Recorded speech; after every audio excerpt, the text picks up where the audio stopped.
What if everything you admire, confidence, success, charisma, was built not on virtue but on something darker? What if the real fuel behind ambition wasn't hope or discipline, but hunger for control? This is the unspoken alliance between two of the most powerful forces in the human experience: dark psychology and the will to power. Dark psychology is not evil for evil's sake. It's the study of manipulation, persuasion, coercion, the hidden levers behind influence. It reveals how people are controlled not by chains, but by suggestion, not through force, but through consent. The will to power, as Nietzsche described it, is the fundamental drive of all life, not merely to survive, but to dominate, shape, expand. It's not about violence. It's about direction, energy with purpose. Will that refuses to submit? Alone, each is dangerous. Combined, they are unstoppable. To understand how this works, you first need to break a comforting illusion that people act based on truth, reason, or morality. They don't.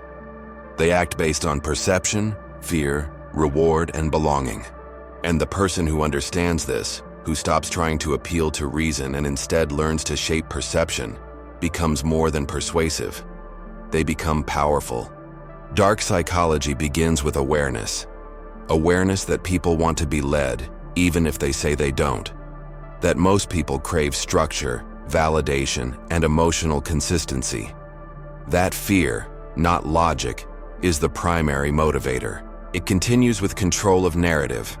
Control what someone pays attention to, and you control their thoughts. Control the frame of a conversation, and you win before it begins. And it culminates in the projection of certainty. People follow confidence. They follow conviction even if it's wrong. They'd rather obey a bold lie than submit to a timid truth.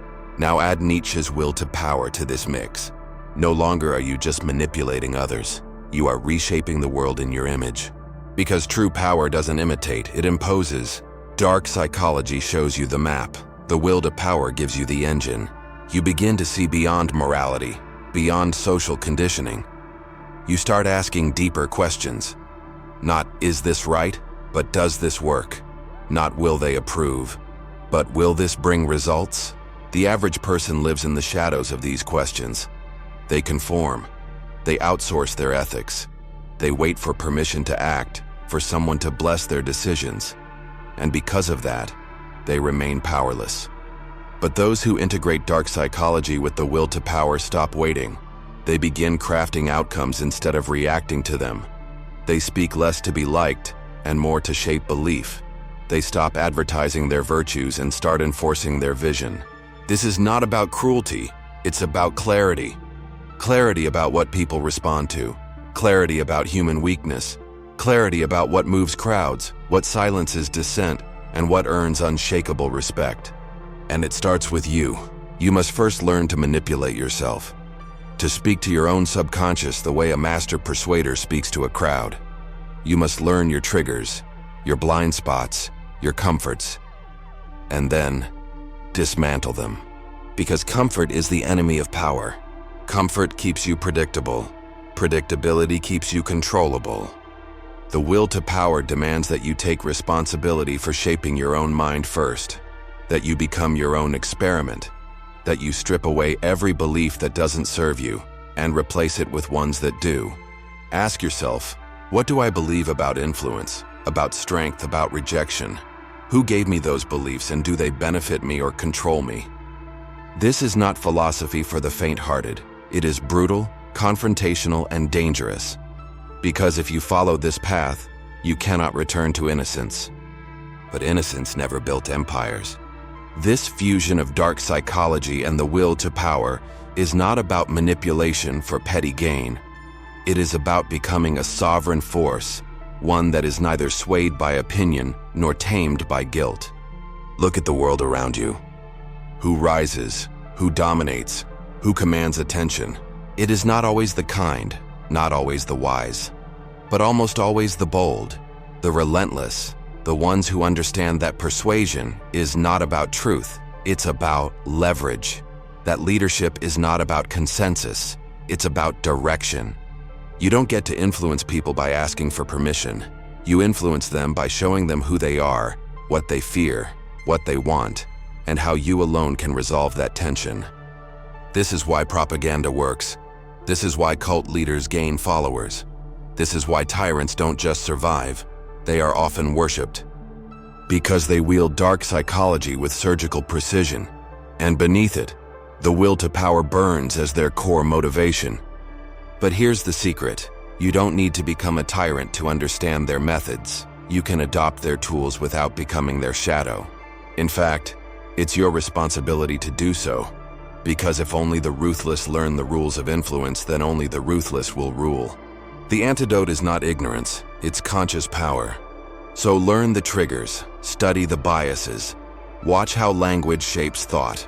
Notice how repetition creates truth, how fear galvanizes movement, how identity controls behavior. Use this knowledge not to enslave others, but to free yourself. The will to power is not about stepping on others. It's about stepping out of the cage that was built for you by people who never wanted you to think this deeply. Society thrives on your obedience, but your soul thrives on your defiance. So defy softly, strategically, invisibly if you must. Let your moves be quiet, but let their effects be thunderous. You will be misunderstood. That's fine. Great minds often are. You'll notice something strange as you begin to live this way. People will sense something in you, an edge, a gravity. They may not be able to explain it, but they'll feel it. Some will be drawn to you. Others will fear you. That's how you know you're no longer invisible. Power creates presence. And the deeper truth?